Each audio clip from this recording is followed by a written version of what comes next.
बदमाशों का वोट हिसाब करेगा सब, वोट ही बदला लेगा। सुन्न का बदला सितम का बदला।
जो ये थक जान वो है बोलन का नहीं यार सारी नाल बोले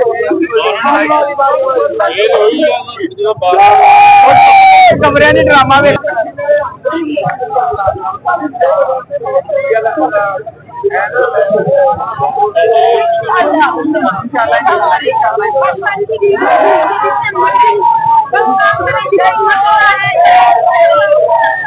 कितनी बड़ी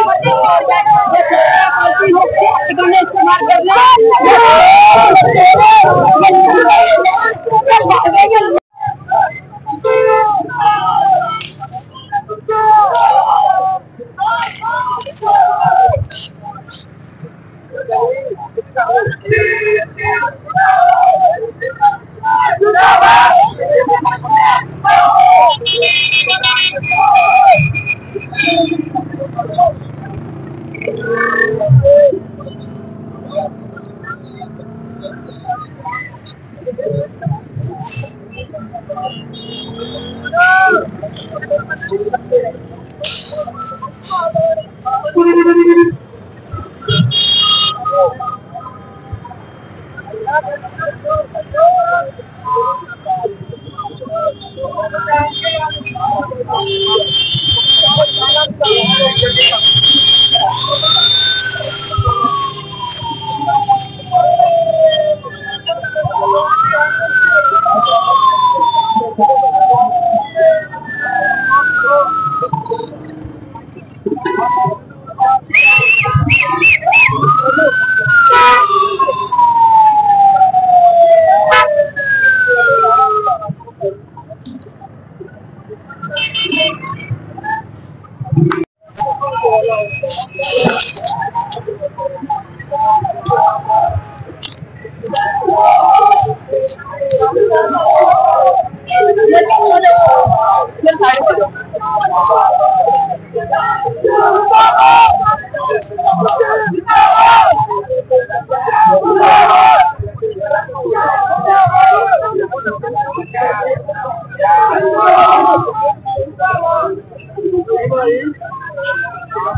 आतंक की साढ़े हल्के पहली दफा आया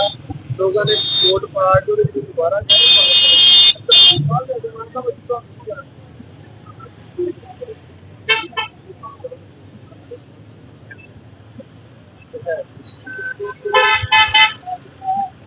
अच्छा भैन तुसीं की कहंदे आ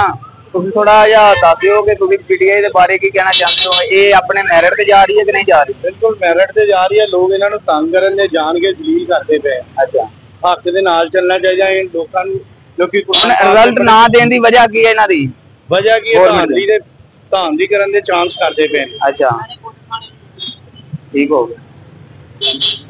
बाल लोग सारे लोग कोशिश करन दे मैंने रिजल्ट नहीं दे रहे पीटीआई नूं ते तुहाडा की ख्याल आ ख्याल है कि बगैरत होई है बगैरत होए ने ठीक हो गया जे सुरासी मान के गए हट गए तो नहीं चल गए अच्छा आके रफड़ पा लिया अच्छा बताओ कोई आ करो हुन अच्छा बहुत कुछ कर लिया तुसीं ठीक हो गया हैं अल्लाह नु जान देनी है ते बेइए रहो नहीं ये पीटीआई मेरिट ते आई आ मैरिट ते आई है कोई बेईमानी नहीं तुहाडा की ख्याल आ अस्सलाम वालेकुम जी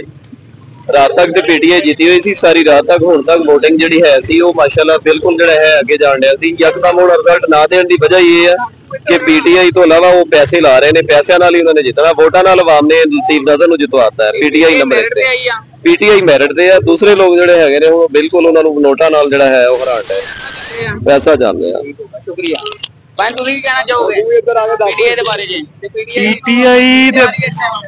ਪੀਟੀਆਈ ਤੇ ਬਿਲਕੁਲ ਜੀ ਬਿਲਕੁਲ ਸਹੀ ਜਾ ਰਹੀ ਹੈਗੀ 14 ਦਾ ਹਲਕਾ ਜਿਹਨੂੰ ਨਹੀਂ ਦਿੱਤਾ ਜਾ ਰਿਹਾ ਰਿਜ਼ਲਟ ਅਗਰ ਇਨਸਾਨੀਅਤ ਸਭ ਤੋਂ ਵੱਡੀ ਚੀਜ਼ ਹੈ ਜੀ ਅਗਰ ਵੋਟ ਕਾਸਟ ਕਰ ਲਿਆ ਆਵਾਮ ਨੇ ਤੇ ਉਹਦਾ ਰਿਜ਼ਲਟ ਉਹਨੂੰ ਮਿਲਣਾ ਚਾਹੀਦਾ ਠੀਕ ਹੈ ਆਵਾਮ ਨੇ ਜਿਸ ਤਰ੍ਹਾਂ ਪੀਟੀਆਈ ਨੂੰ ਵੋਟ ਦਿੱਤਾ ਤੇ ਅੱਗੇ ਤੇ इंशाल्लाह ताला पीटीआई विन करेगी।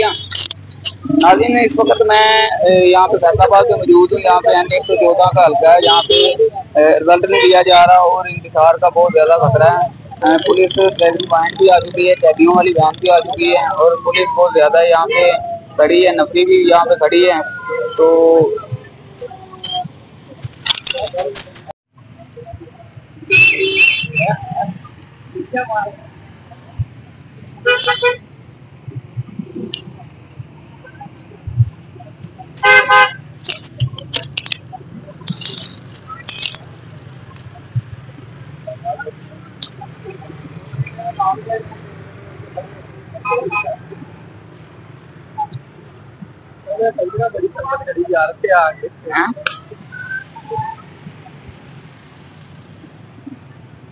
हाँ थोड़ा एगो फोकस करके ही आया।